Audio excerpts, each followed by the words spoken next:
Nos preguntamos en este momento, ¿ha habido algún momento en la historia donde la Iglesia ha cedido a su pureza, a sus principios, a su lealtad a Cristo?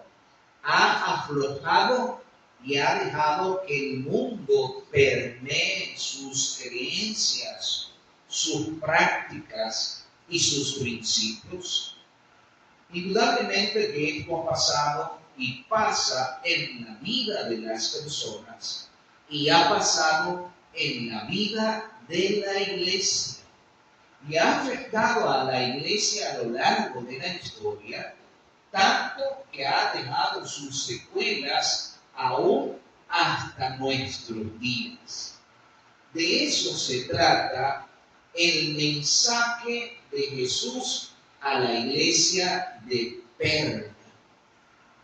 El mensaje de Cristo es un mensaje tierno, pero también es una fuerte exhortación a la iglesia y a los que dicen creer en Jesús, pero que han permitido que el mundo los absorba, tome su tiempo, sus dones, su influencia, su dedicación, en vez de dedicarla por completo a Cristo y a su servicio. Como hemos conversado, cuando vemos la Biblia, cuando revisamos los mensajes de Jesús a las iglesias, encontramos que Cristo se identifica conforme a la necesidad de cada iglesia. Es que Cristo suple todas nuestras necesidades. Amén. Cristo es el Señor, el Maestro, el Salvador para todo tiempo y para toda ocasión y para toda adversidad. Y Jesucristo comienza su mensaje a la iglesia en Pérgamo con estas palabras: escribe al ángel de la iglesia en Pérgamo. Ya sabemos que el ángel es el pastor, es el anciano, es el líder de la iglesia en Pérgamo. El Señor constantemente hace un llamado a sus dirigentes, a sus líderes, a la consagración y a sus hijos en todas las etapas de la historia y especialmente en este tiempo que nos ha tocado vivir. Y el mensaje a Pérgamo está contenido en el libro de Apocalipsis, en capítulo 2, desde el versículo 12 hasta el 17.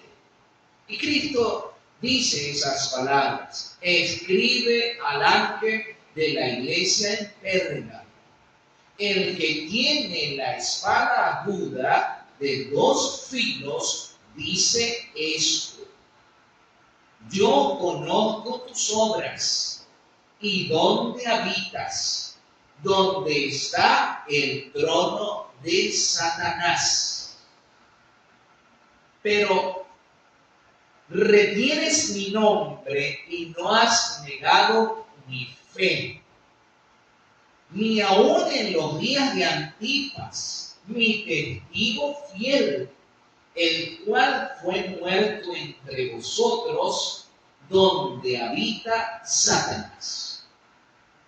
Pero tengo unas pocas cosas contra ti, que tienes ahí a los que retienen la doctrina de Balaam, que enseñaba a Balac a poner tropiezo delante de los hijos de Israel, a comer cosas sacrificadas a los ídolos y a fornicar.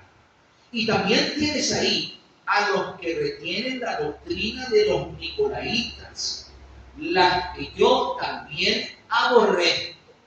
Por tanto, arrepiéntete, porque si no vendré pronto a ti y pelearé contra ellos con la espada de mi boca. El que tiene oídos para oír, oiga lo que el Espíritu dice a las iglesias. El que venciere, le daré a comer del maná escondido y una piedrecita blanca con un nombre nuevo, el cual ninguno conoce sino el que la recibe. Qué mensaje tan maravilloso, tan espectacular dirige Jesús a su iglesia extraviada, a su iglesia que pierde el sentido de dirección, pierde su foco de Jesús y se aleja tras prácticas y costumbres contrarias a las enseñanzas de Jesús y de los apóstoles. Primero, la iglesia está ¿dónde? Imagínense ustedes dónde está la iglesia, donde está el trono de Satanás. Si alguno de nosotros se acerca a algún lugar donde se venera a Satanás o donde se rinde culto a los espíritus, es muy difícil estar siquiera cerca de un lugar de esos. Así que la iglesia en Pérgamo y los hijos de Dios que han tenido que vivir en lugares y situaciones donde Satán predomina, la situación no ha sido fácil para los hijos de Dios. El Señor le dice, mira, yo te conozco, yo sé dónde vives y dónde vivía, donde se adora a Satanás, donde está el trono de Satanás. Pérgamo era una de las, podríamos decir, la segunda capital de Roma en el Asia, la primera capital de Roma. De hecho, Pérgamo fue la ciudad que estableció el culto al emperador. Y eso era una prueba dura para los creyentes en Cristo. Es muy importante recordar que la palabra de Dios nos dice que los hijos de Dios siempre tendrán dificultad, tendrán persecución, tendrán pruebas. Los hijos de Dios no deben desanimarse ante la adversidad, ante los problemas, deben permanecer fieles al Señor. De hecho, el Señor le dice a la iglesia, a los fieles, pero retienes mi nombre y no has negado mi fe. A pesar de la adversidad, a pesar de la persecución, te mantienes fiel a mi fe, honras mi nombre. Ni aún en los días de Antipas, mi testigo fiel, el cual fue muerto entre vosotros. Antipas fue símbolo de todos los hijos de Dios que fueron sacrificados, que fueron llevados a la hoguera, que fueron asesinados simplemente por no rendir culto al César, porque ellos consideraban que el culto y la adoración únicamente pertenecían a Dios y solamente a Él adoraban. Esto tuvieron que pagarlo ellos con sus vidas. Así que Antipas es símbolo de todos los fieles de Dios que se mantuvieron fieles a Dios aún hasta la muerte. Pero el Señor dice algo muy importante. Pero tengo unas pocas cosas contra ti. Cuando usted analiza, mira, como que no son tan pocas, son grandes y fuertes. Lo que el Señor le está reclamando a Pérgamo, al periodo de la iglesia en Pérgamo, a los que tienen las características de la iglesia cristiana de Pérgamo. Lo primero que el Señor le reclama, tienes ahí a los que retienen la doctrina de Balaam.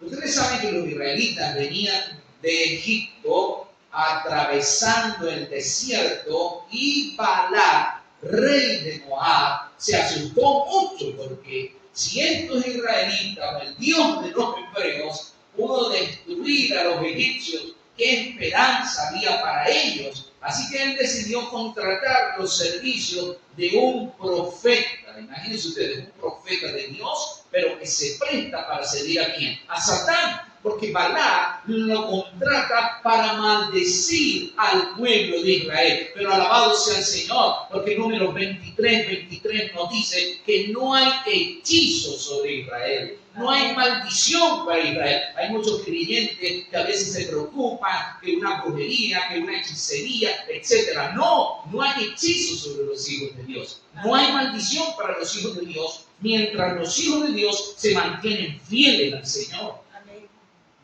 Pero Balac fue muy astuto. Cuando vio que no pudo maldecir a Israel, ¿qué hizo?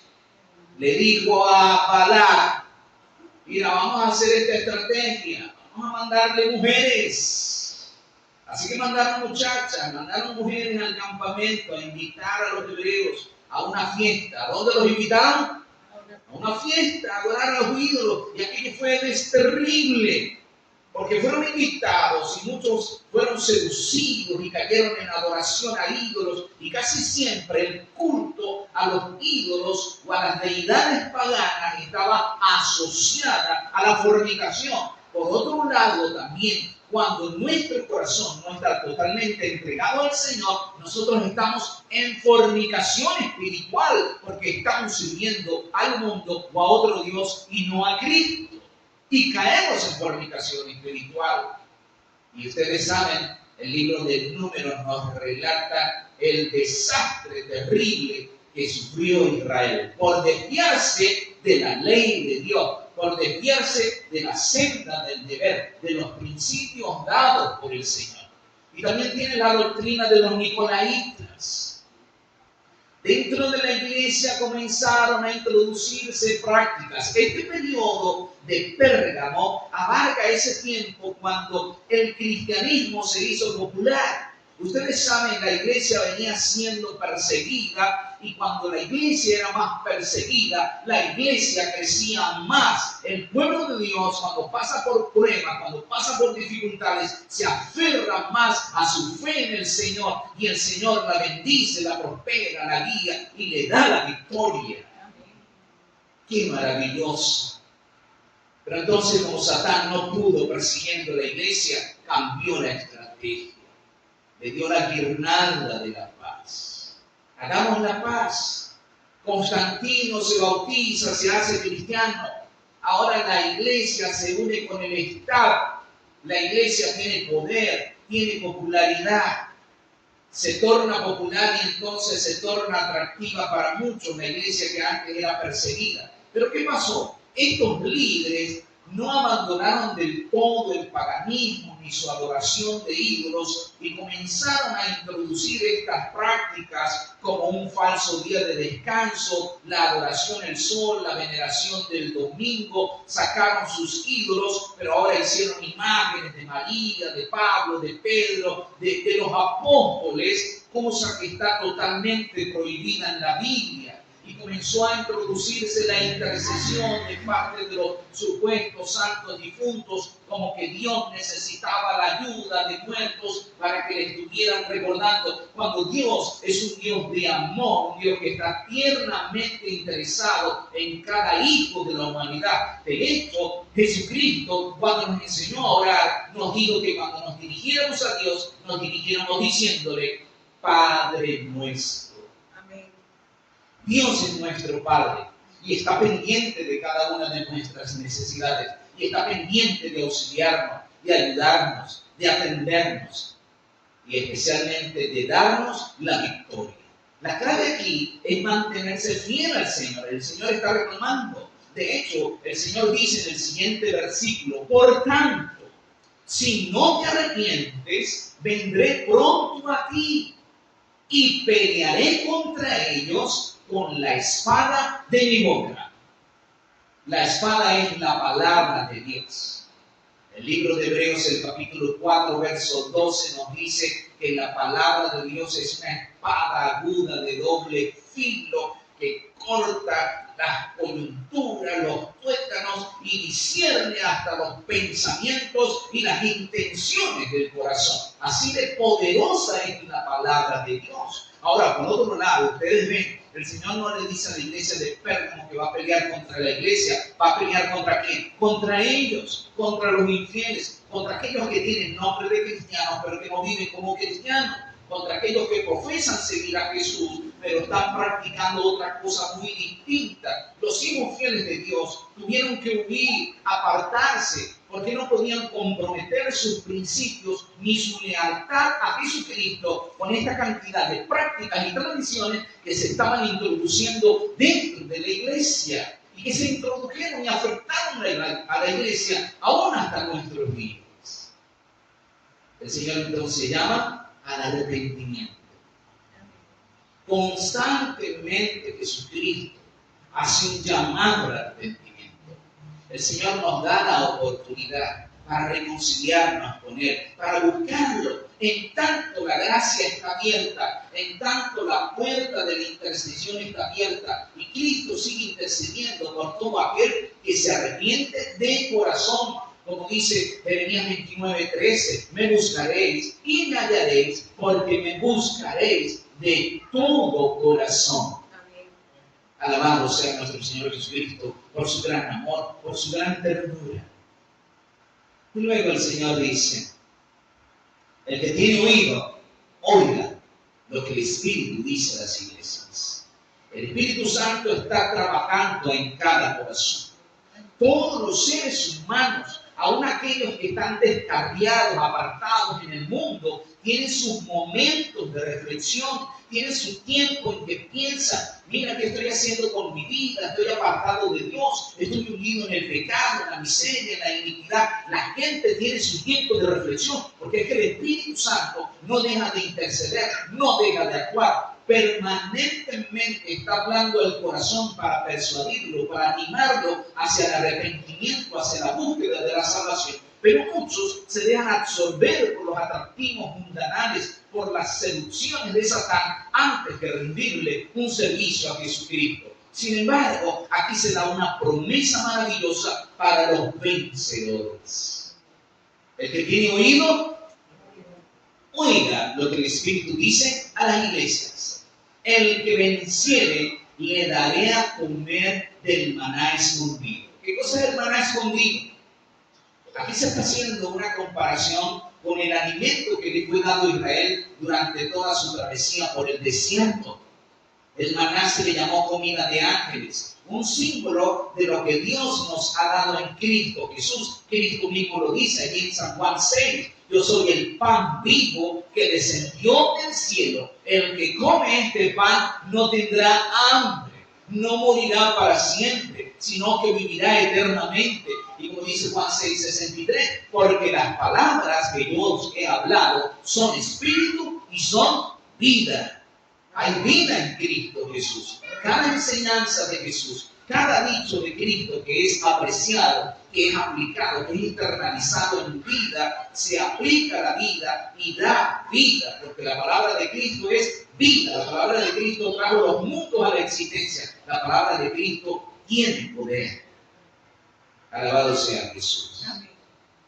Mis queridos hermanos, y también dicen, le daré una piedrecita blanca, la cual tiene un nombre nuevo, el cual ninguno conoce sino el que la recibe.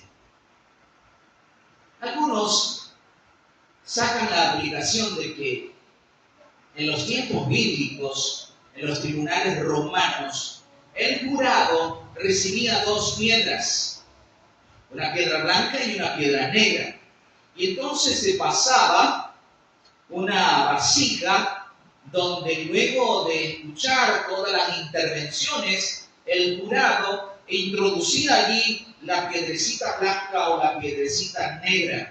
La piedrecita blanca que representaba vida, liberación, absolución, perdón, pero la piedrecita negra representaba muerte, castigo, condenación. El Señor nos va a dar una piedra blanca que representa la vida eterna. Amén. Que representa el perdón de los pecados, que representa la victoria. Había una muchacha muy simpática, pero ella no era creyente en Cristo y ella siempre estaba muy preocupada por acicalarse, por maquillarse y siempre mirándose en el espejo, porque quería siempre ser atractiva, pero ella veía como que más bien la repelían, como que le sacaban el cuerpo los caballeros. Bueno, eso le preocupaba, y más se preocupaba, pero menos conseguía. Pero un día esta muchacha conoció a Cristo, conoció la salvación, conoció el Evangelio y ya dejó de preocuparse por su rostro, por su figura, por el maquillaje, y se concentró en Cristo y en la palabra. Sufrió una transformación. Ahora no estaba preocupada tanto por la belleza física, sino por la belleza espiritual, para adornar su vida, su carácter, con las virtudes de Jesús, con el fruto del Espíritu Santo. Y se dio cuenta que ahora era una persona un poco más atractiva, porque más se le acercaban, más fácil de ganar amigos. Aquello era distinto. Así que Cristo hizo la diferencia. Cristo produce la transformación. Y nosotros debemos aferrarnos a esa fe y a esa seguridad. Un nombre nuevo. ¿Y quién conoce ese nombre? Nadie. Solo lo conoce ¿quién? El que lo recibe. El que lo recibe. Porque cada quien sabe cuál es la lucha que tiene. Cada quien sabe cuál es su debilidad. Cada quien sabe cuál es su problema. Y finalmente sabe dónde Cristo le da la victoria final.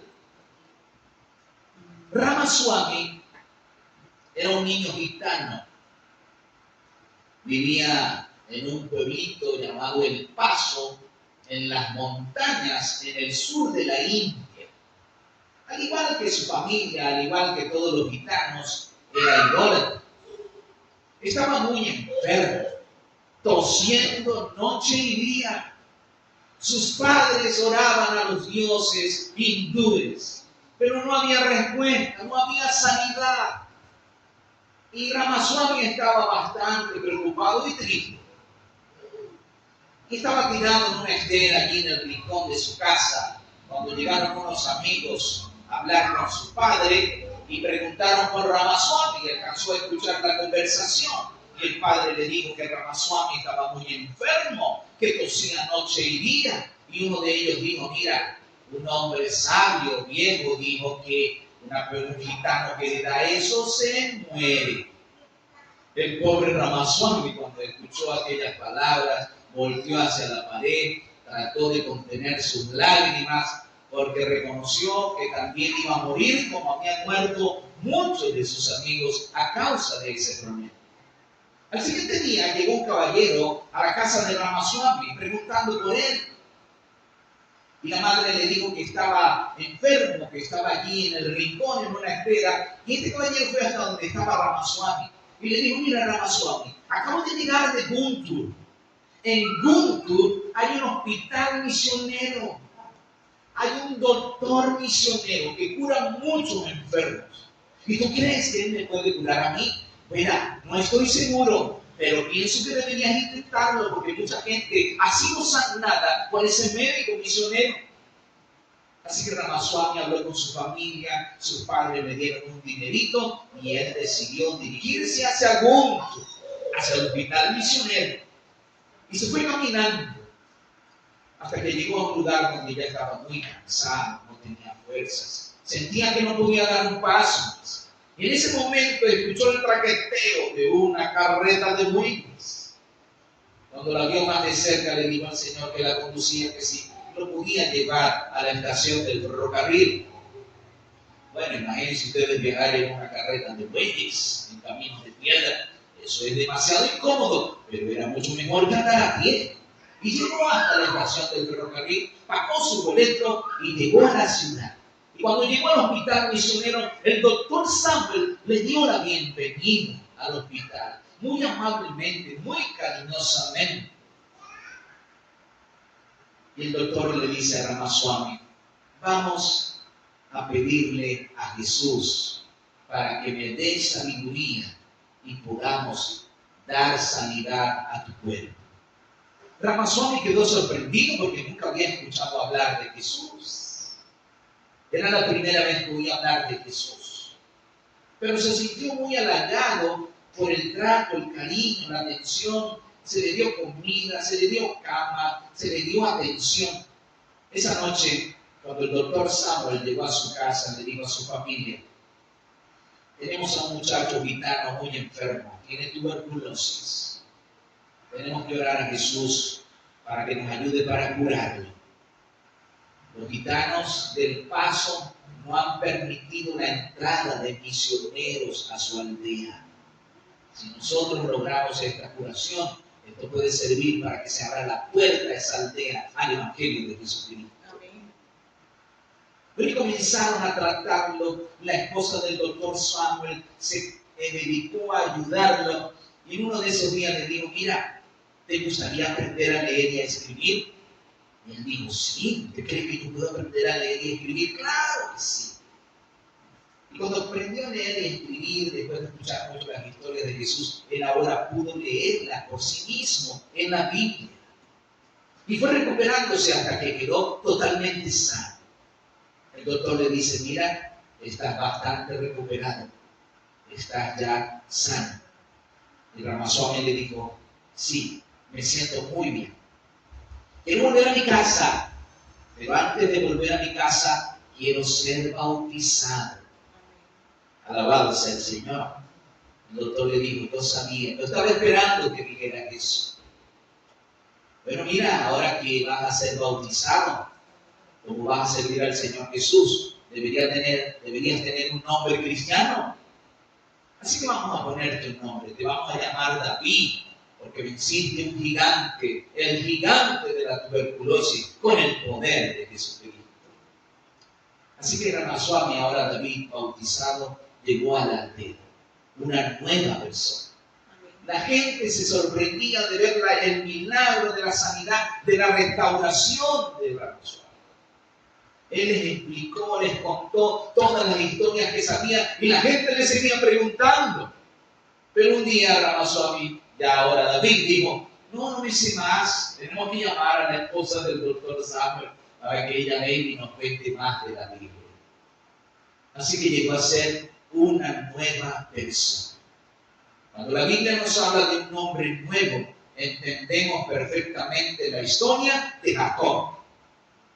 Que Dios le dio un nombre nuevo. ¿Cuál fue el nombre nuevo? Israel. Porque has peleado con Dios y con los hombres y has vencido. Mis queridos, cuando nosotros por la gracia y la misericordia de Dios estemos en el reino de los cielos y recibamos el nombre nuevo, el nombre de la victoria, el nombre de la transformación operada en nuestras vidas por el poder de Jesucristo. ¿Cree usted en esa victoria? ¿Cree usted en ese regalo de Dios? ¿Quiere recibir ese nombre nuevo? Cristo le dé esa victoria y usted esté entre los vencedores en el reino de los cielos. El Señor le bendiga.